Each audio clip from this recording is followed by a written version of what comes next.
स्वाध्याय प्रणेते पूजनीय पांडुरंग शास्त्री आठवले यांच्या जीवनावरील सत्याधिष्ठित कादंबरी देह झाला चंदनाचा. लेखक राजेंद्र खेर. वाचक स्वर राहुल सराफ. भाग 40.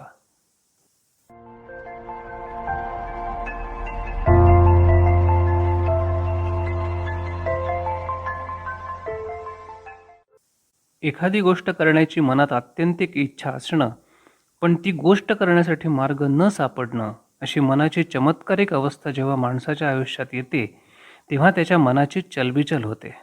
मार्ग मिळवण्याच्या खटपटीत तो नुसताच बसून राहतो. पांडुरंग शास्त्री कित्येकदा असेच भकास मनानं बसून राहायचे, नाहीतर पुन्हा नवीन वाचनात गढून जायचे. आताही ते तेच करणार होते. एवढ्यात निर्मलाताईंची आतून हलकी हाक आली, "वाढू का?" "हो."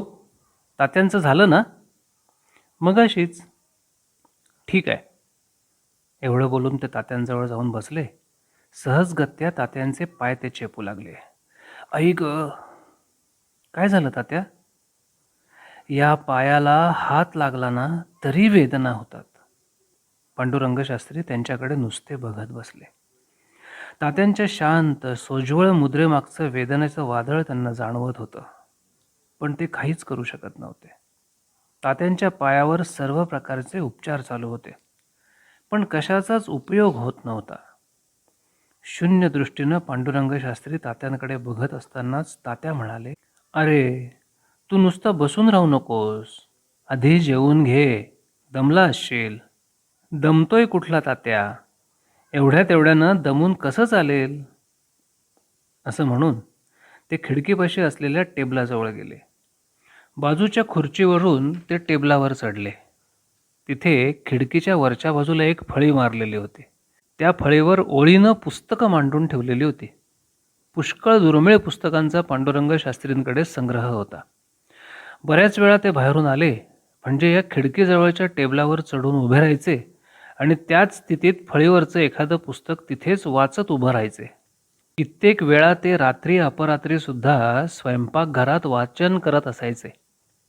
झोपताना निर्मलाताई दुधाची भांडी बाहेर घ्यायच्या आणि पांडुरंग शास्त्री आतमध्ये एकटेच वाचन करत बसायचे. हे वाचन विनाव्यत्यय होत असे. वाचनाची आणि ज्ञानसंपादन करण्याची त्यांना दिवस रात्र तहान लागलेली असायची.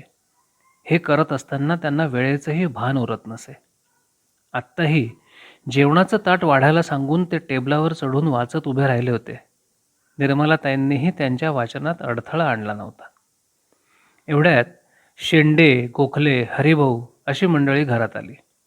पांडुरंग शास्त्रींना उभ्यानं वाचत असलेलं बघून हरिभाऊ म्हणाले, "ही कुठली वाचनाची पद्धत? आम्ही कसे बसून वाचतो?" घरात बसलेले प्रभाकरपंत हसून म्हणाले, "हरिभाऊ, तू वाचन करतोस वाटतं." सर्वच जण हसले. "हे काय विचारणं झालं? आम्हीही वाचन केलंय म्हटलं, पण ते वेळच्या वेळी. उगाच जेवणाच्या वेळी किंवा खेळण्याच्या वेळी वाचन कसलं करायचं?" मग पांडुरंग शास्त्रींकडे बघून हरिभाऊ पुढं म्हणाले, "चल रे पांडुरंग, आपल्याला डाव टाकायचा आहे." "आत्ता? आम्ही नेहमी आग्रह करतो का रे?" "नाही." "मग आज आमचं म्हणणं ऐकायचं. आता वाचन नाही, आता फक्त पत्ते." पांडुरंग शास्त्रींनी हातातलं पुस्तक पुन्हा फळीवर मिटवून ठेवलं. मग टेबलावरून खाली उतरून ते म्हणाले, "तात्यांना बरं नाही म्हणून आज नको." त्यांचं बोलणं संपतं न संपतं तोच तात्या अधिकारवाणीनं म्हणाले, "अरे, मला बरं नाही म्हणून तू काय नुसता माझ्याकडे बघत बसणार? माझी सेवा सारखी करत असतोसच की. मधूनच विरंगळा म्हणून खेळावं." "ठीक आहे, पण फक्त 2-3 डावच खेळायचे हं. आपण कुठं जास्त खेळतो? जेमतेम तासभर तर खेळतो." "तुमची जेवणं झाली का?" "हो, केव्हाच झाली." "ठीक आहे, मी जेवून घेतो, मग खेळू." हरिभाऊंनी मान डोलावली. हरिभाऊ घैसास हे पांडुरंग शास्त्रींचे मामेभाऊ.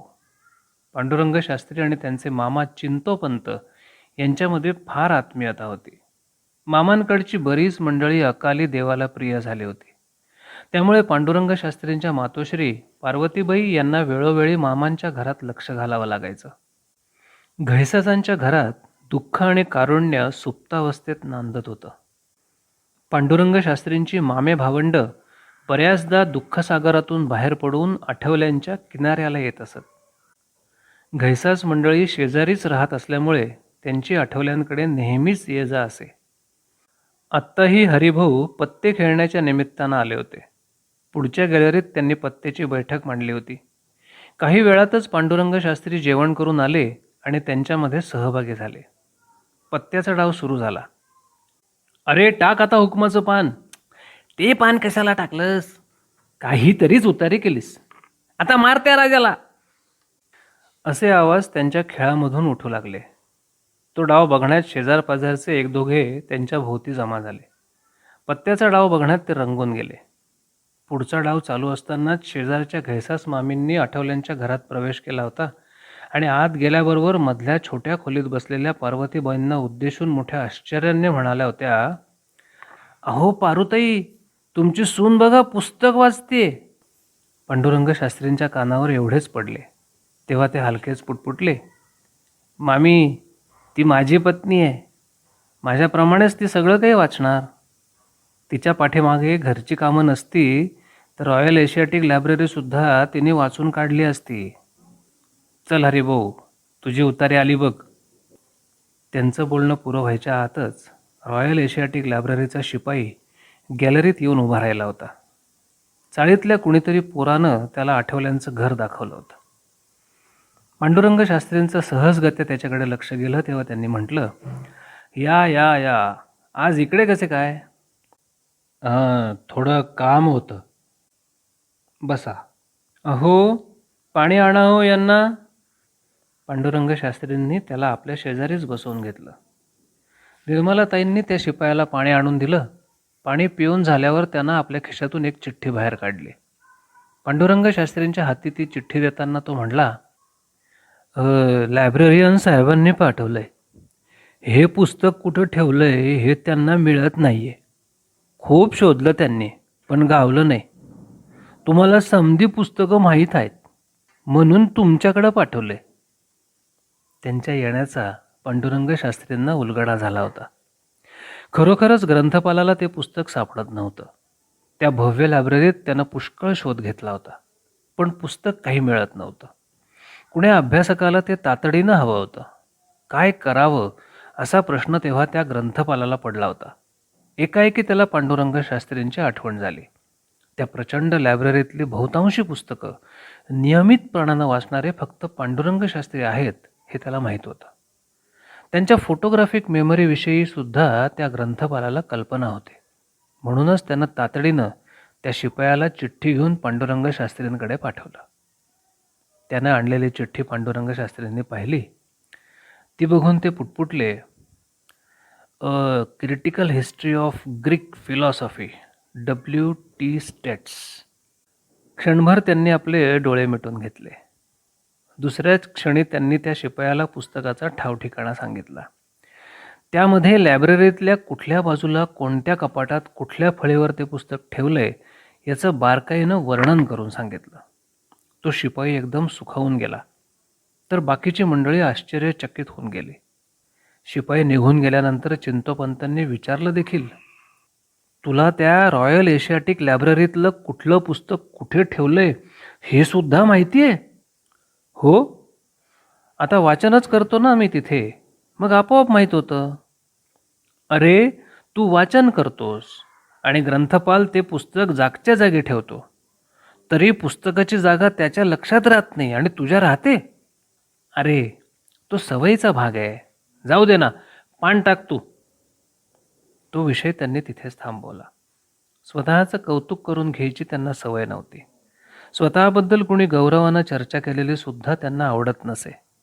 खरं म्हणजे फोटोग्राफिक मेमरीसारखी स्मरणशक्ती लाभली असताना आणि भारतीय तसंच पाश्चिमात्य तत्त्वज्ञानाचं एवढं ज्ञानभांडार डोक्यात जमा झालेलं असताना कुणीही माणूस हुशारून गेला असता.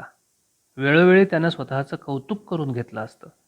रॉयल एशियाटिक लायब्ररीमध्ये पसरलेल्या ज्ञानसागरातला प्रत्येक थेंब माहीत असणं ही गोष्ट तशी कौतुकास्पदच होती. परंतु ते कौतुकही त्यांना नको असायचं. आपलं असामान्यत्व त्यांना सामान्यत्वातच दडवून ठेवायचं होतं. सामान्य माणसाबरोबर सामान्य बनूनच राहायचं होतं. म्हणूनच त्यांनी चिंतोपंतांना वेळीच आवरलं होतं आणि पुन्हा पत्त्याच्या सामान्य डावात ते स्वतःही रंगून गेले होते. मग तो विषय कोणीही लांबवला नव्हता, पण मनातून मात्र प्रत्येकजण चकित होऊन गेला होता. एव्हाना अर्धा तास निघून गेला होता. पत्त्याचा डावही रंगात आला होता. तेवढ्यात निर्मलाताईंची आतून हाक आली. पाठोपाठ प्रभाकरही ओरडला, दादा, तात्यांना बरं वाटत नाहीये. हातातले पत्ते भिरकावून पांडुरंग शास्त्री त्वरेने जागेवरून उठले आणि तीरासारखे आतमध्ये गेले. तात्यांजवळ बसून त्यांनी त्यांची विचारपूस केली. तात्यांच्या डोळ्यांपुढे अंधारी येत होती. मधूनच दिसेनासं होत होतं. पायाच्या जखमांचं दुःख असह्य झालं होतं. मधुमेहामुळेच हा सारा त्रास होत होता. डॉक्टरांचं औषध सुरू होतं, पण गुण येत नव्हता, कारण तो विकारच तसा होता, अखेरच्या क्षणापर्यंत सोबती बनून राहणारा. तात्यांच्या अवस्थेकडे बघून पांडुरंग शास्त्रींनी विचारलं, तात्या, फार त्रास होतोय का? डॉक्टरांना बोलवणं धाडतो. तात्यांनी संमती दिली. लगेच कुणीतरी डॉक्टर परचुरेंना निरोप दिला. काही वेळातच डॉक्टर परचुरे नवलकर बिल्डिंगमध्ये येऊन पोहोचले. तात्यांना त्यांनी रीतसर तपासलं. मग पांडुरंग शास्त्रींना बाजूला घेत म्हणाले, यांना आता हॉस्पिटलमध्येच हलवलं पाहिजे, दुसरा इलाज नाही. पांडुरंग शास्त्रींच्या छातीत धस्स झालं, पण क्षणभरच. जे नशिबात आलंय ते भोगायलाच पाहिजे. भगवंतानं जो डाव आपल्या हाती दिलाय तो खेळलाच पाहिजे, असा विचार करून ते मोठ्या धैर्यानं पुढच्या कार्याला लागले. वेळप्रसंगी असं धैर्य परमेश्वरच माणसाला देत असतो. थोड्याच अवधीत त्यांनी तात्यांना हॉस्पिटलमध्ये दाखल केलं. पुढे काय होणार होतं हे फक्त परमेश्वरालाच ठाऊक होतं.